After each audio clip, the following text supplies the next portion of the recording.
রবিবার ভোট প্রচারে বেরিয়ে ব্যাপক সাড়া ফেললেন মালদার সুজাপুর বিধানসভা কেন্দ্রের তৃণমূল প্রার্থী তথা রাজ্যের বিদায়ী মন্ত্রী সাবিনা ইয়াসমিন। জোর কদমে জোরদার ভোট প্রচার করলেন সুজাপুর বিধানসভার কালিয়াচক 1 নম্বর ব্লকের কালিয়াচক 2 নম্বর গ্রাম পঞ্চায়েতের বালিয়াডাঙ্গা, নামোপাড়া, মোমিনপাড়া, হাজিপাড়া সহ একাধিক এলাকায়। এদিন তিনি জেলা পরিষদের বনভূমি কর্মাধ্যক্ষ আব্দুর রহমান এবং কালিয়াচক 2 নম্বর গ্রাম পঞ্চায়েতের প্রধান জেসমিন খাতুনকে সঙ্গে নিয়ে একের পর এক এলাকা পায়ে হেঁটে চষে বেড়ান। গ্রামে গ্রামে গিয়ে ভোটারদের সঙ্গে মিশে যান, তাদের সঙ্গে জনসংযোগ তৈরি করে রাজ্য সরকারের উন্নয়নের নিরিখে ভোট প্রার্থনা করেন এবং তৃণমূল প্রার্থী হিসাবে তাকে সুজাপুর বিধানসভা কেন্দ্রে বিপুল ভোটে জয়ী করার আবেদন জানান।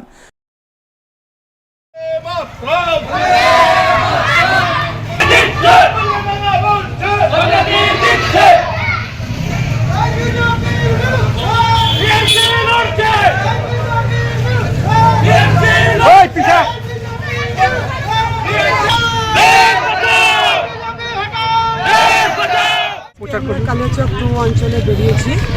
এখানে আমাদের গার্লস স্কুলের ওখান থেকে আমরা শুরু করেছি, হিন্দুপাড়া থেকে শুরু করে নামোপাড়া থেকে শুরু করে সব জায়গায় আমাদের পঞ্চায়েত সমিতি অনামিকা যে আমাদের মেম্বার আছে, আজকে ওনার পিএসটা আমরা করছি। মানুষের প্রচণ্ড সাড়া পাচ্ছি, মানুষ দুহাত তুলে আশীর্বাদ করছে এবং কিছু কিছু যেগুলো সমস্যা আছে সেগুলো মানুষ দাবিও করছে। আগামী দিনে তারা ভরসা রাখছে যে মমতা ব্যানার্জিই কাজ করবে, ফলে দাবিও তারা আমাদের কাছেই রাখছে। এটাই হচ্ছে আমাদের তৃণমূল কংগ্রেস, যেই যাই করুক না কেন, যেই দলই করুক না কেন, আবার তৃণমূল কংগ্রেসের কাছেই তারা দাবি জানায়। তাদের আশ্বাস ভরসা আছে মামাটি মানুষের নেত্রী মমতা ব্যানার্জির কাছে। ফলে আমরা খুব ভালো সাড়া পাচ্ছি এবং আশা রাখছি যে অনেক ভোট আমরা জিতব। বাংলার মানুষ তৃণমূলের দুর্নীতি অপশাসন থেকে মুক্তি চাইছেন, বাংলায় পরিবর্তন চাইছেন, তাই মানুষ বিজেপিকে দুহাত তুলে আশীর্বাদ করছেন। তাই এবারের নির্বাচনে বাংলায় পরিবর্তন অবশ্যম্ভাবী। রবিবার ছুটির দিনে ভোট প্রচারে বেরিয়ে এমনটাই দাবি করলেন মালদা বিধানসভার বিজেপি প্রার্থী গোপাল চন্দ্র সাহা। এদিন তিনি পুরাতন মালদা ব্লকের যাত্রাডাঙ্গা অঞ্চলে ভোট প্রচারে বের হন। পুরাতন মালদা পঞ্চায়েত সমিতির সভাপতি রুম্পা রাজবংশীকে পাশে নিয়ে মতুয়া অধ্যুষিত এলাকাগুলিতে প্রচারে ঝড় তোলেন। মতুয়া সম্প্রদায়ের ডঙ্কা বাজিয়ে প্রচারে বেশ সাড়া ফেলেন। বিভিন্ন এলাকায় ঘুরে ঘুরে বাংলা থেকে তৃণমূলকে উৎখাত করে বিজেপিকে ক্ষমতায় আনার আহ্বান জানান তিনি।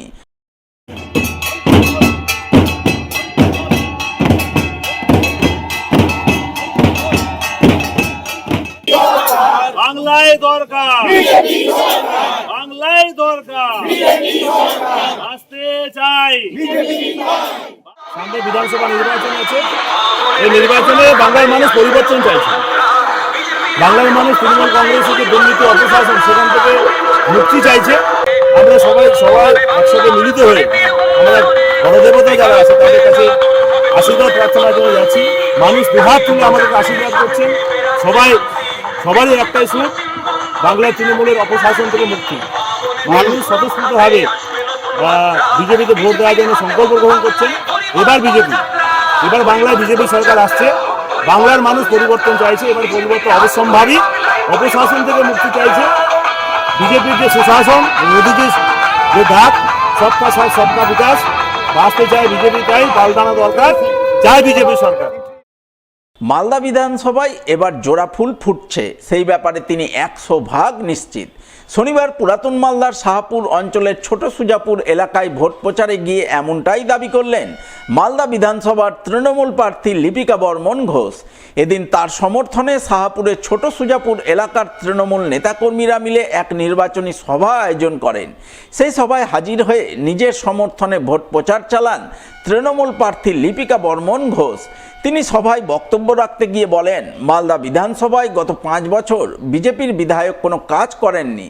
যা কাজ করেছে তা মুখ্যমন্ত্রী মমতা বন্দ্যোপাধ্যায় করেছেন। তাই এলাকার মানুষ তৃণমূলের উন্নয়ন সম্পর্কে অবগত আছেন। এলাকাবাসী তৃণমূলকে ভোট দেওয়ার জন্য মুখিয়ে রয়েছেন। সেই কারণে তিনি তার জয়ের ব্যাপারে 100% আশাবাদী।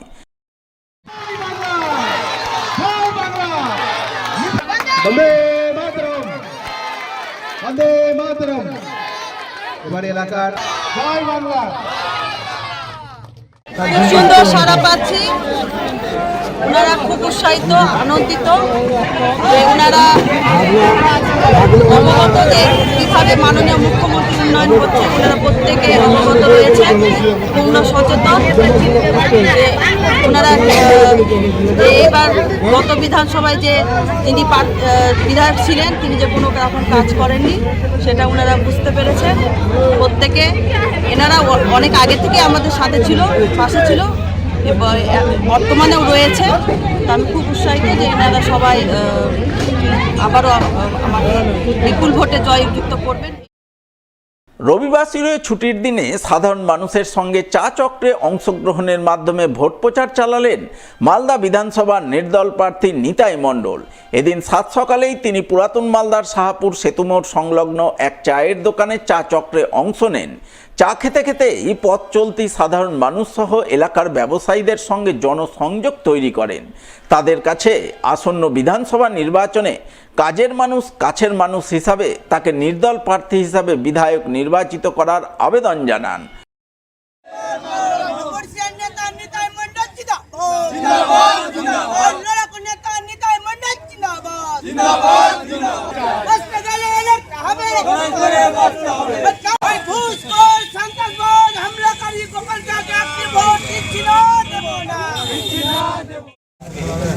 আজকে আমি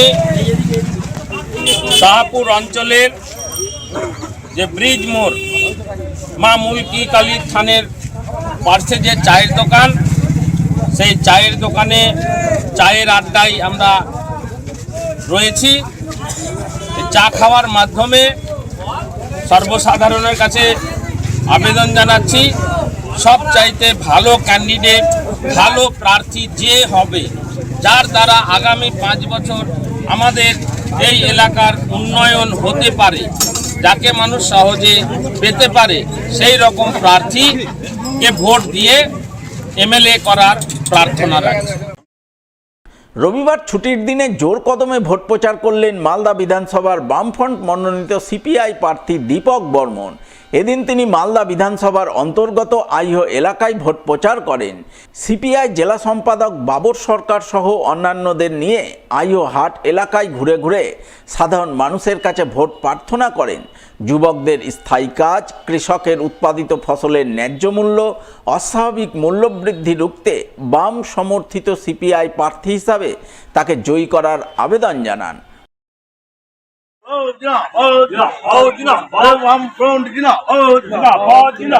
মনোনীত সিপিআই প্রার্থী দীপক বর্মনকে কাস্তে ধানের চিহ্নে ভোট।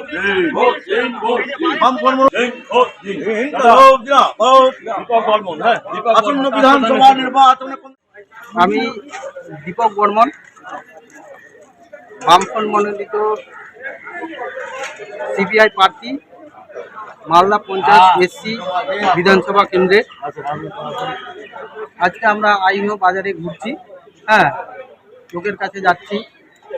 রাজ্যে এবং দেশে যে সরকার চলছে, অগণতান্ত্রিক সরকার, এই সরকারটার ঠিক এই অগণতান্ত্রিক অবস্থা থেকে গণতান্ত্রিক অবস্থা ফেরাতে যুবদের, যুবসাথী নয়, যুবদের স্থায়ী কাজের ব্যবস্থা করতে, কৃষকদের আজকে অত্যধিক সারের মূল্য, সেটার সরকারের সেখান থেকে তাদের রেহাই দিতে, মানে কম পয়সায় সার দিতে, এবং উৎপন্ন ফসলের মিনিমাম সাপোর্ট প্রাইস, এইসব কথাগুলো নিয়ে, এবং আকাশ ছোঁয়া যে নিত্য প্রয়োজনীয় জিনিসপত্রের দাম, তার লাগাম ছাড়া দাম, তারই জন্য আমাদের এই সব ব্যাপারগুলো নিয়ে আমরা লোকের কাছে যাচ্ছি।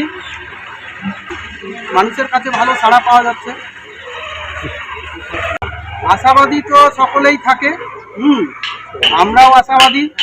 আমরা যদি জনগণের কাছে যাচ্ছি, জনগণ আশীর্বাদ করলেই আমরা জিতবো, এরকম আশা করছি। রবিবার ভোট প্রচারে বেরিয়ে কার্পেট শিল্পীদের দুরবস্থা, বেকার যুবকদের বর্তমান হাল হকিকত ইত্যাদি নানান বিষয়ে খোঁজ খবর নিলেন মানিকচকের সিপিআইএম প্রার্থী দেবজ্যোতি সিনহা। এদিন তিনি বামফ্রন্ট মনোনীত সিপিআইএম প্রার্থী হিসাবে মানিকচক বিধানসভার এনায়েতপুর গ্রাম পঞ্চায়েত এলাকায় ভোট প্রচার করেন। একের পর এক গ্রাম ঘুরে ঘুরে সাধারণ মানুষদের সঙ্গে জনসংযোগ তৈরি করেন। এনায়েতপুরের কার্পেট শিল্পীদের দুরবস্থা নিজের চোখে চাক্ষুষ করেন। চায়ের দোকানে বসে চা চক্রে অংশ নিয়ে বেকার যুবকদের ভাতা নয় কর্মসংস্থানের দাবির কথা শোনেন। আর এইভাবেই তিনি তার সমর্থনে ভোট প্রচার চালান। তিনি বিধায়ক নির্বাচিত হলে এলাকায় জনতার দরবার করে পরিষেবা দেওয়ার আশ্বাস দেন। একই সঙ্গে তিনি অভিযোগ করে বলেন, নির্বাচন কমিশন এবং বিজেপি দুজনে মিলে চক্রান্ত করে ধর্মীয় মেরুকরণ করে ভোট করতে চাইছে, কিন্তু সেই উদ্দেশ্য এবার সফল হবে না। মানুষ সচেতন হয়ে উঠেছেন। তারা কর্মসংস্থান উন্নয়নের জন্য বামফ্রন্ট সরকারকে ফিরিয়ে আনতে তাকে বাম সমর্থিত সিপিআইএম প্রার্থী হিসাবে জয়যুক্ত করার সিদ্ধান্ত নিয়েছেন। তো কর্মচারী ওরা আমার কমিউন আছে। আচ্ছা, ভিতরে কমিশনের কাজ করে। আমার লোকটা আছে 250 টাকা মিটার আমি পাই। এরা কাজ করবে 5 মিটার হলো তো 1250 টাকা আমি পাই। আর ওদের মজুরি হলো মিটার হিসাবে, যেমন আমার 250 টাকা মিটার আছে। আপনার তো আগে ওই ওগুলো সব উঠে গেল, মানে হ্যান্ডলুম তো উঠে গেল। এটাকে তো ওনার গামছা বানাচ্ছেন না কাল। সুতোর দাম বেড়ে গেল, গামছার দাম কমে গেল। এ রাজ্যে কারখানা করুন, আমরা এখানে কাজ করতে চাই। আজকে এই কথাগুলো আজকে হচ্ছে পাড়ার বৈঠক। যে দেখা গেল কি যুব জেনারেশন আপনাকে ঘিরে ধরলো এবং বললো আমরা 1500 টাকা চাই না, কিভাবে তাদের পাশে দাঁড়াবে? ঠিকই বলছেন। আমাদের দাবি কি আছে যে যখন ফর্ম ফিল আপের কথা বলছেন, আমরা বলছি 6000 টাকা দাও। যতদিন চাকরি পাচ্ছে না মাসে 6000 টাকা দাও, আর চাকরির ব্যবস্থা করো। ভাতা অনুদান সাময়িক মানুষকে অর্থনৈতিক সাহায্য করে, কিন্তু আমি বিড়ি শ্রমিক, আমি 1267 টাকা 44 পয়সা মজুরি পাওয়ার কথা, আমি পাচ্ছি 170 টাকা। তাহলে প্রতিদিন 100 টাকা লস হচ্ছে। সেই জন্য কালকে আমরা বিড়ি শ্রমিক বিড়ি ফ্যাক্টরি ঘেরাও করছি। এসআইআর নিয়ে বিডিও অফিস আমরা যুব জেনারেশন প্রকৃতই কথা বলেছেন, কারখানা করতে চাই। আমরা এখানে কারখানা করব, সিঙ্গুরে করব, শালবনীতে করব, শিলিগুড়িতে করব, মালদাতেও আমরা কারখানা করে দেখাবো। বামপন্থীদের সমর্থন করুন। সমস্ত ধর্মের ভিত্তিতে রাজনীতি বিভাজনকে ভেঙে মানুষের রুটি রুজি জীবন জীবিকার দাবিটাকে আমরা প্রতিষ্ঠিত করব। ফের বিধানসভা নির্বাচনের প্রাক্কালে মালদার মালতীপুর বিধানসভায় বিরোধী কংগ্রেস এবং সিপিআইএম দলে ভাঙন ধরালো তৃণমূল। কংগ্রেস সিপিআইএম দল ছেড়ে বহু কর্মী যোগদান করলেন তৃণমূলে। শনিবার রাতে এই যোগদান কর্মসূচি অনুষ্ঠিত হয় মালতীপুর বিধানসভার চাঁচল 2 নম্বর ব্লকের ধানগাড়া অঞ্চলের ধানগাড়া স্ট্যান্ডে। উপস্থিত ছিলেন মালতীপুর বিধানসভার তৃণমূল প্রার্থী তথা জেলা তৃণমূল সভাপতি আব্দুর রহিম বক্সি। এদিন তার হাত ধরেই কংগ্রেসের এক নেতা এবং সিপিআইএমের এক নেতার হাত ধরে কয়েকশো কর্মী তৃণমূল দলে যোগদান করেন বলে খবর। এই যোগদানের ফলে মালতীপুর বিধানসভায় তৃণমূল সবচেয়ে শক্তিশালী সংগঠন হয়ে ওঠার দাবি করলেন তৃণমূল প্রার্থী আব্দুর রহিম বক্সি।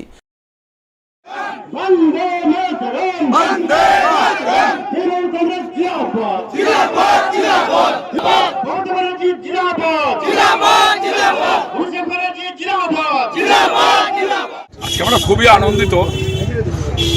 কংগ্রেসের যিনি দীর্ঘদিনের এই অঞ্চলের অঞ্চল সভাপতি ছিলেন, কংগ্রেসের যিনি আবার হাই মাদ্রাসার প্রধান শিক্ষকও বটে, কংগ্রেস পরিবারই ছিল তাদের। তিনি কিছুদিন আগে আবার ভোটাভুটিতেও নির্বাচিত হয়ে অঞ্চল সভাপতি হয়েছিলেন কংগ্রেসের।